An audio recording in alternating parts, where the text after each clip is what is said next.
Welcome to Canada's most irreverent talk show. This is the Andrew Lawton Show, brought to you by True North. Coming up, weeks after Justin Trudeau's authoritarian crackdown on civil liberties, he says we need to listen to those we disagree with. Plus, why conservatives need to stop defending Russia, and what does the Russia-Ukraine war mean for Iran? The Andrew Lawton Show starts right now. Hello and welcome to you. This is the Andrew Lawton Show here on True North, Thursday, March 10th, 2022, and lots to get to in the program ahead, including some updates on the Conservative leadership race, which we'll get out of the way now because we're actually going to be starting in the next few episodes to have our introductory interviews with those leadership candidates who have declared. We've got a full show coming up tomorrow with Pierre Poilievre, the first person to announce a leadership bid. We're also working on interviews with Jean Charest, with Leslyn Lewis. So again, you don't want to miss all of these things, and we have bids out to all of the candidates. We'll have them on, and we'll also hopefully do a series later on where we sit down face-to-face and have an in-depth, comprehensive discussion with them, as we did in 2020, a series that tended to be very well-received. So thanks to all of you that have been asking me to do that again. But I am going to talk a little bit about Justin Trudeau going overseas and completely making a fool of himself. This is not news. This is like the old line about when a dog bites a man, that's not news, but when a man bites a dog, that's news. Justin Trudeau saying something stupid overseas is the epitome of dog bites man. However, even if it's not newsworthy in the sense of groundbreaking or revolutionary, it is revealing. So I'm going to play this clip for you. And I don't even think I need to contextualize it. I think I can just play it, and the point makes itself. The respect for the infinite dignity of each individual means no one should get left out. And this is also true for people who hold different political views. We all need to commit to more listening and less shouting. Diversity of ideas helps us learn from one another. Talking with people who think differently from us is how we challenge ourselves. And challenging ourselves is how we grow. So by strengthening our open, inclusive societies, everyone benefits. Democracy benefits. Okay, then. So let's just break this down a little bit. So Justin Trudeau says that democracy benefits from an inclusive society, which benefits from being inclusive of people who have different beliefs and different views. Justin Trudeau, who said that truckers protesting vaccine mandates were a fringe minority with unacceptable views, is the same Justin Trudeau saying that we all have to listen to each other and maybe we'll learn something and maybe we'll grow. The same Justin Trudeau who said that people who are unvaccinated are racist, misogynist, anti-science. He's saying, well, people with different views, they're all important. We've got to listen. Our democracy depends on it. Under normal circumstances, he could get away with this. Under normal circumstances, he could go into another country. This was a speech he gave in Germany, and he could say that, and all of the other leaders would be sitting there applauding, saying, oh, wow, this progressive Canadian leader coming and speaking truth to power and all of that. But this is not the case now, because Justin Trudeau's handling of the trucker convoy was something that made him famous, as they say, for all the wrong reasons. I was doing interviews in the US. I was doing interviews on UK TV pretty much every week. I was on a big station there, GB News. My colleague Candace Malcolm was being interviewed in the UK. She was also doing interviews in India, if memory serves.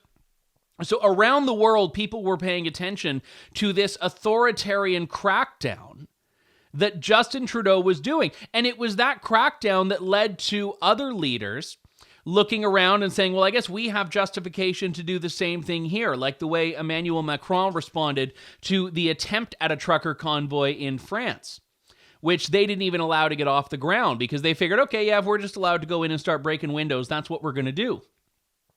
So all of this is to say, when Justin Trudeau, having had the world watching his bungling of the convoy, gets up and says, okay, well, we all need to be tolerant and listen, I don't think anyone's buying it.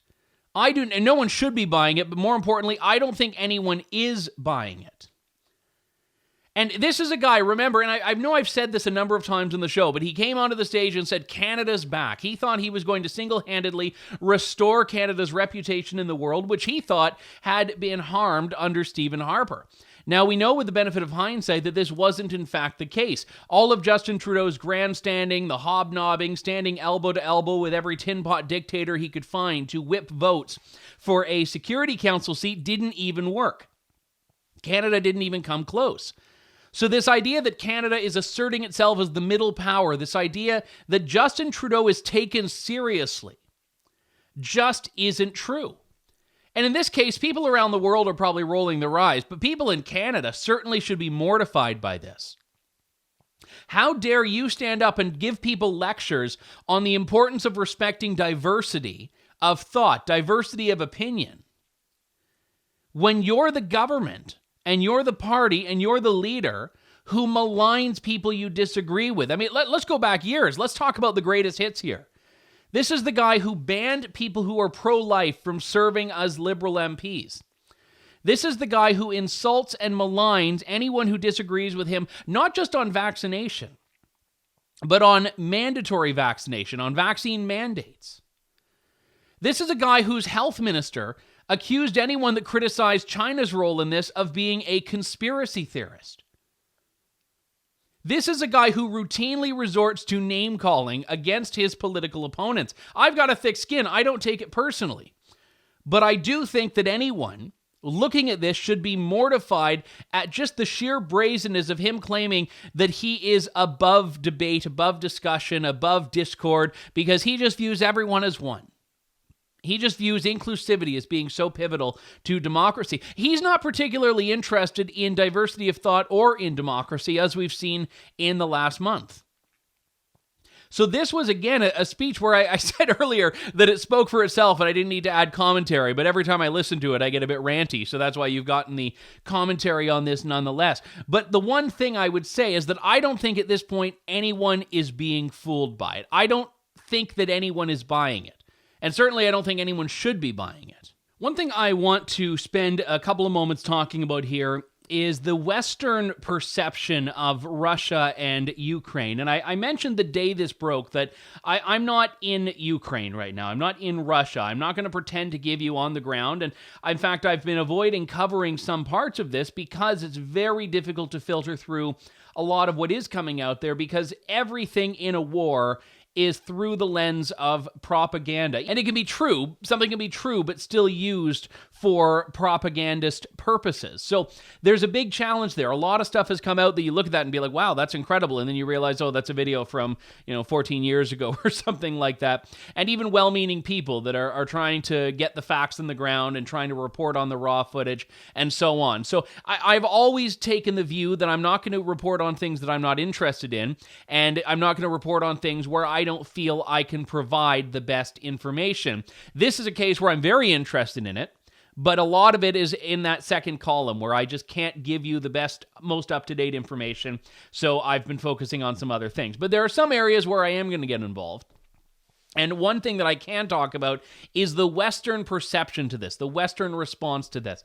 It was very quick that we saw all of the Ukraine flags pop up in everyone's profile pictures, and people were standing with Ukraine. Ukrainian aid was starting up. I interviewed the day the war broke out someone from the Ukrainian-Canadian Congress who had started very quickly mobilizing support to Ukraine. Lest there be any doubt, in this situation, Russia is in the wrong, Ukraine is in the right, in my view. And that is something where you don't need to be on the ground to reach that determination. I'm also at the same time not going to whitewash Ukraine. It's not a perfect country. It's not a country that is the model of democracy, the beacon of democracy. It's a country that has its baggage. At the same time, I don't think that baggage supports what there has been a trend of, which is defending Russia against the point at which it makes sense to do so. And I want to play a clip here, which I found quite interesting. Now, I should say I know this person. This is a member of the European Parliament, Charlie Weimers, who I think I first met probably, 14, 15 years ago, and we've kept in touch over the years. And he gave a very brief, a very succinct, but I think a very important address in the European Parliament And again, he's Swedish, so he's closer to Russia geographically, and as such is more threatened by Russia than anyone else in the Western world is, in Western Europe and North America, for the most part, in the literal sense. He gave this talk that I wanted to share because he speaks to a concern that I've had as well, which is looking at this tendency that I've seen, especially in the United States, but to some extent in Canada as well, to recast Russia and Putin in a light that simply is not accurate. Thank you, Mr. President. The Kremlin's useful idiots are historically found on the left.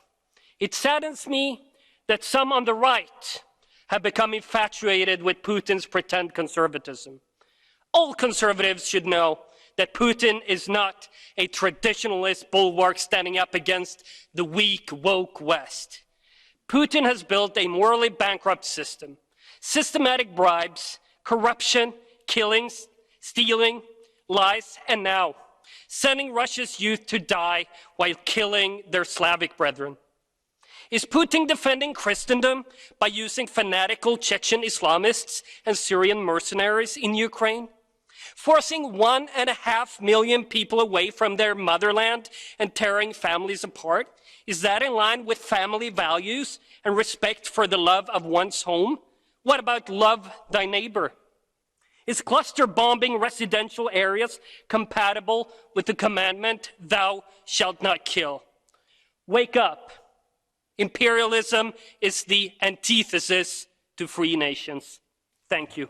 He said it well. This isn't some bulwark standing up for traditionalism. This is a guy who is invading. He is violating the sovereignty of another country. Even if you hold the idea of international law in murky territory, which I do, you can still say that a country's sovereignty is something that it has a right to defend and uphold. And in Russia's case, it's completely obliterating this idea of any Ukrainian sovereignty.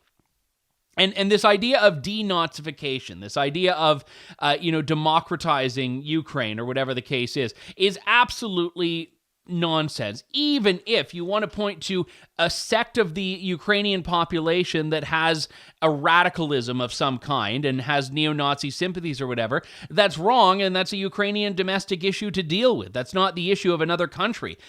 Canada couldn't just invade the United States because, you know what, we don't like what a couple of these groups are doing, so we're going to go and neutralize them in some way. That would be absolutely absurd. So the excuses that have been coming out from Russia, which has shown a complete reckless disregard for civil society, for civilian life, for the rule of law, for democracy, for free markets, for freedom. This is absolutely not a country that anyone should be supporting. You can say that it's not black and white.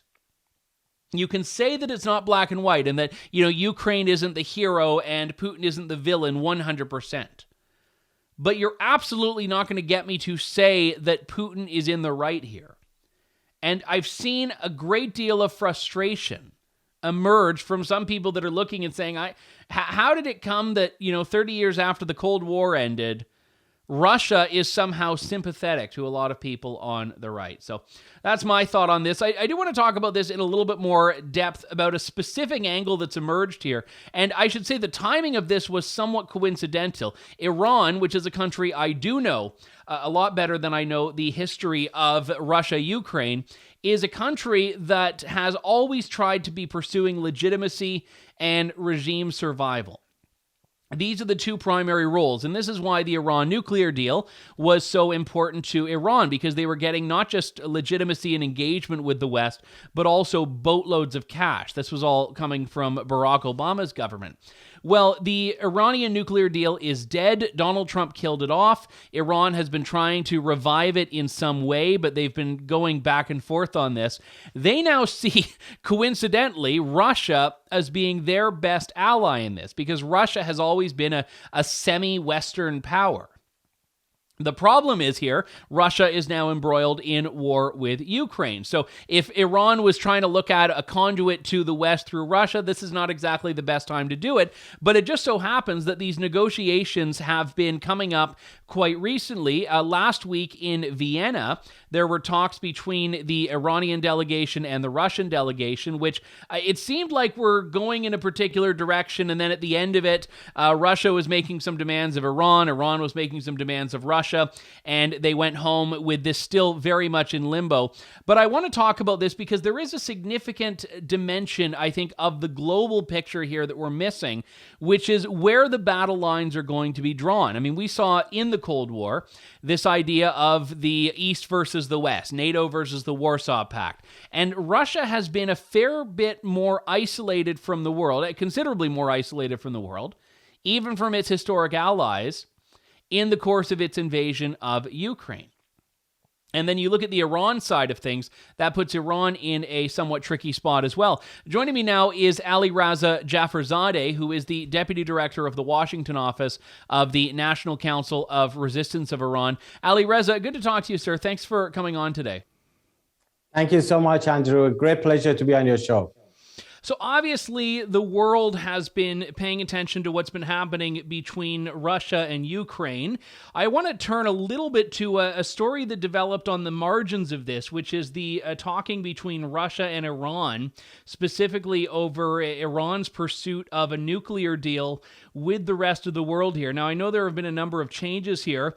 The latest story is that Russia has been making demands, which apparently Iran is not a fan of here. But explain to me where things stand right now. Why is Iran pushing this through at this exact moment?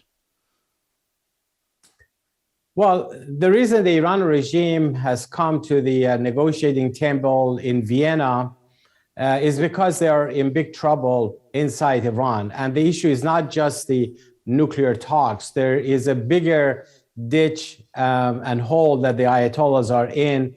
And they have been in this situation for over 4 years.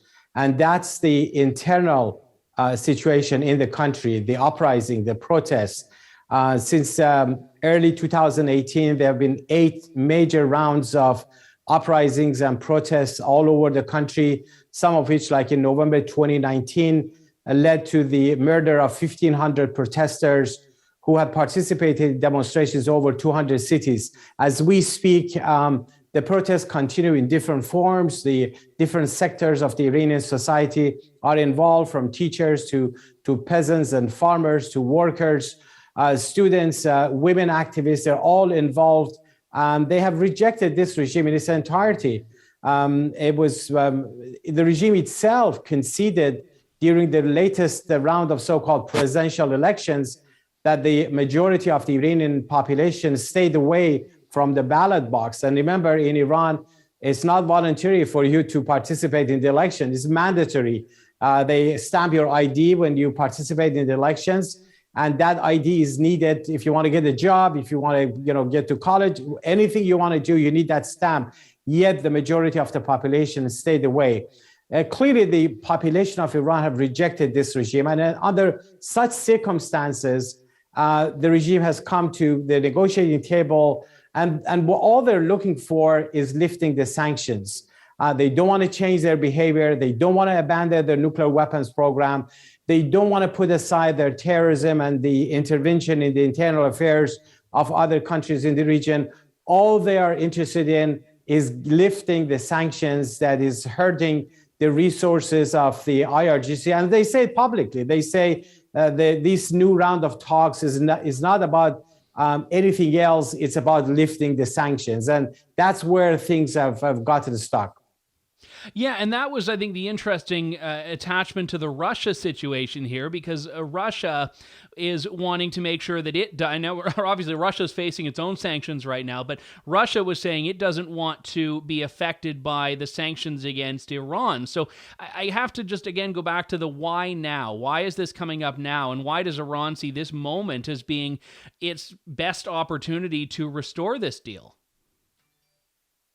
Well, they have come. These talks have been going on for almost a year now, and it was since August that the new president of the Iran regime, Ebrahim Raisi, has come to office, and they thought they have a better team for negotiations, that they're going to be a little bit more hardcore pressing on their demands, and they can.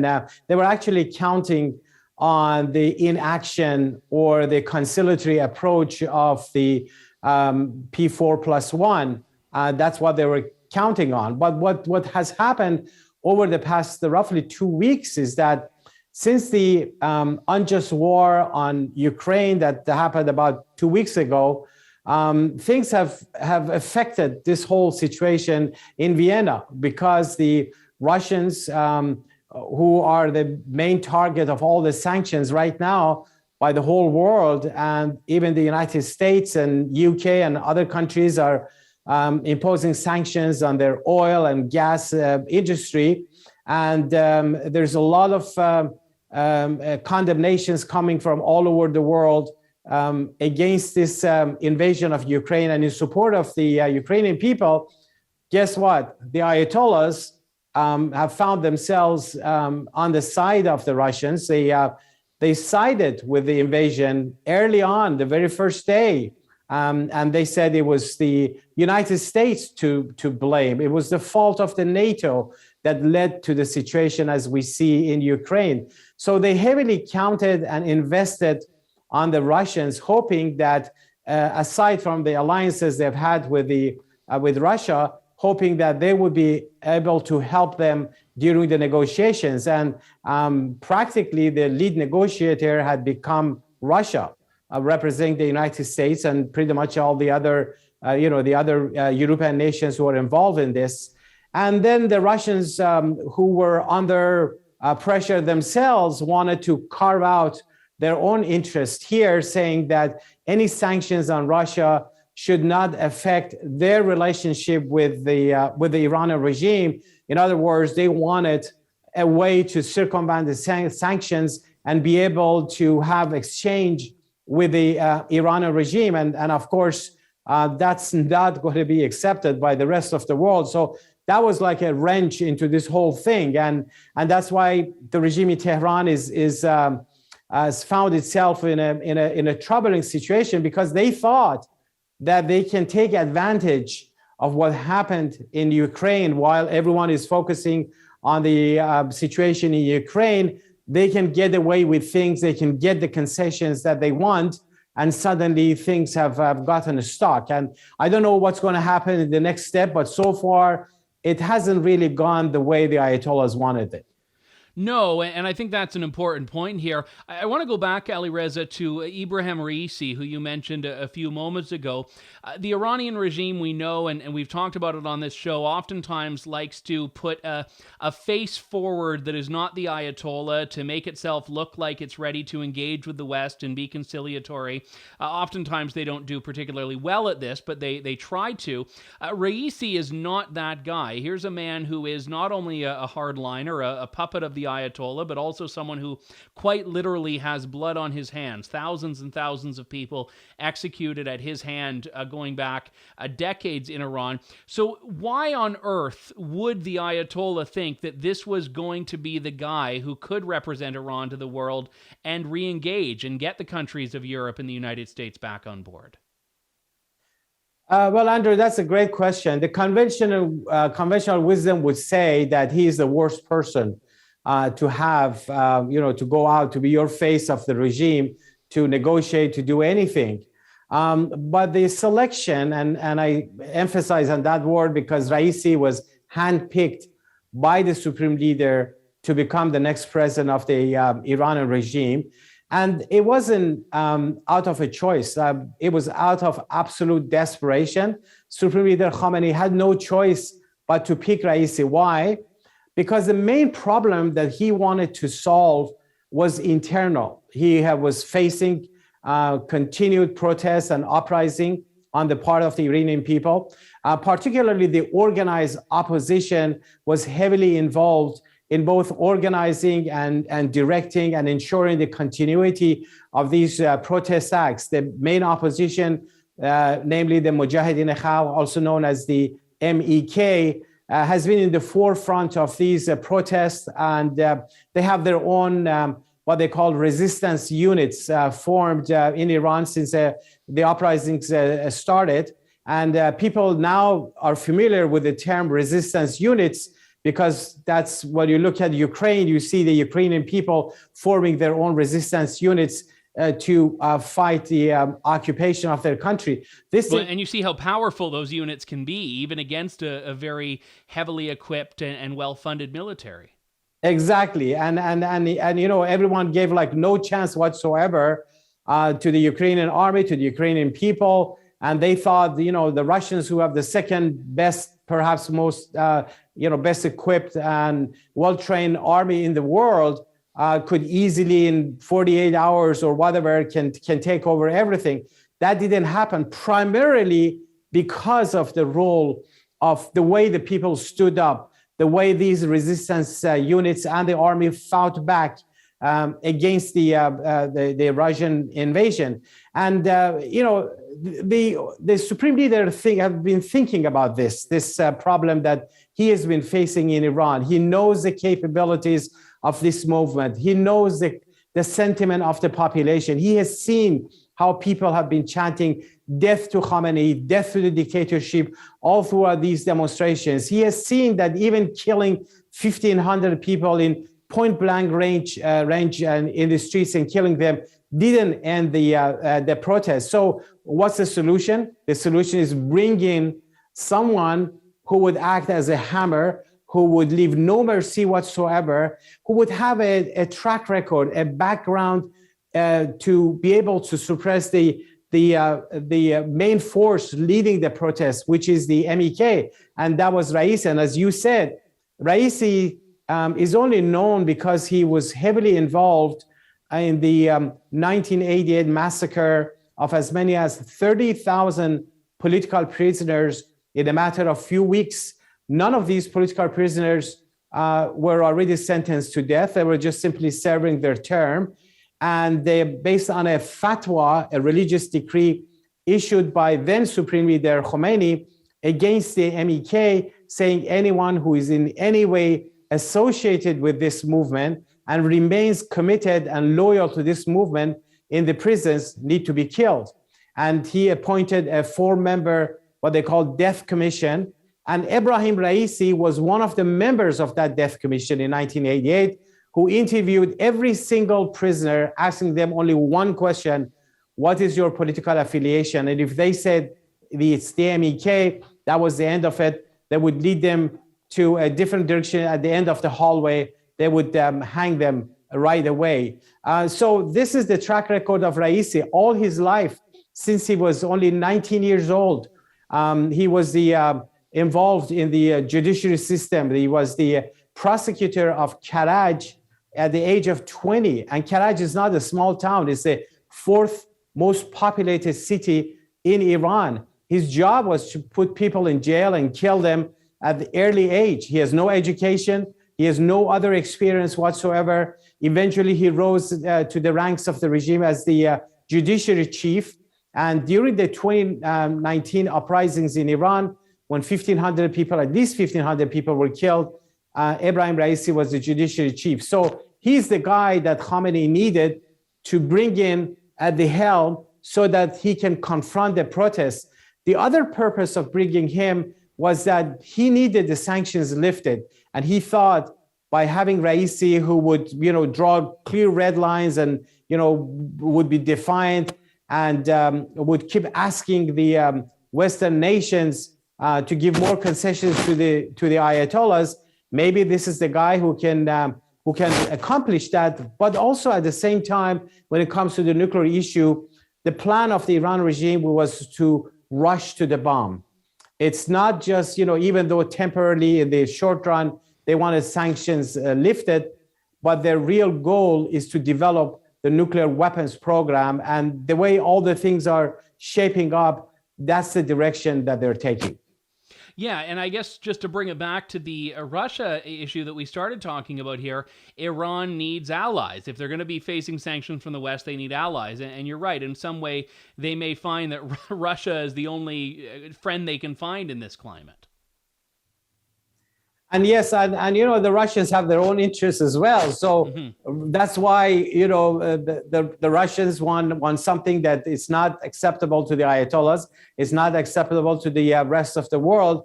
So they're getting stuck here. And think about it. If you are a regime like the Ayatollahs, whose only allies in the world are the Assad in Syria, the Houthis in Yemen, Hezbollah in Lebanon, those Shiite militias whom they created and trained and funded in Iraq, and then among the powers of the world, it's Russia. You are in a very bad shape, especially when you are confronted by your own population. And especially when sorry to interrupt there, but especially when Russia itself is further isolated from the world now than it has been since the end of the Soviet Union. Absolutely. The Russians cannot play the role they used to play in helping the Iranian regime. They're in big trouble themselves as a result of the invasion. And the regime is also in big trouble because they supported this whole invasion, and they are on the wrong side when it comes to the invasion of Ukraine. So that's like an added problem. And, if they didn't have enough problems, this is like one big addition to the problems of the Iran regime. Alireza Jafarzadeh, Deputy Director of the Washington office over at the National Council of Resistance of Iran. Alireza, a pleasure. Thanks for coming on. Thank you so much. Always a pleasure to be on your show, Andrew. Thank you, Alireza Jafarzadeh, for coming on. That does it for us. As I mentioned earlier, tomorrow we've got a full-length episode with Pierre Poilievre, Conservative leadership candidate. And next week we'll have conversations with Leslyn Lewis and Jean Charest as well. We'll send invites out to anyone who's in the race as well. We're not picking and choosing here. These are just the ones that we've set up at this time. Let me know what you think. As always, you can leave your comments there, and we appreciate it greatly. We'll talk to you tomorrow. This is the Andrew Lawton Show here on True North. Thank you, God bless, and good day to you all. Thanks for listening to The Andrew Lawton Show. Support the program by donating to True North at www.tnc.news.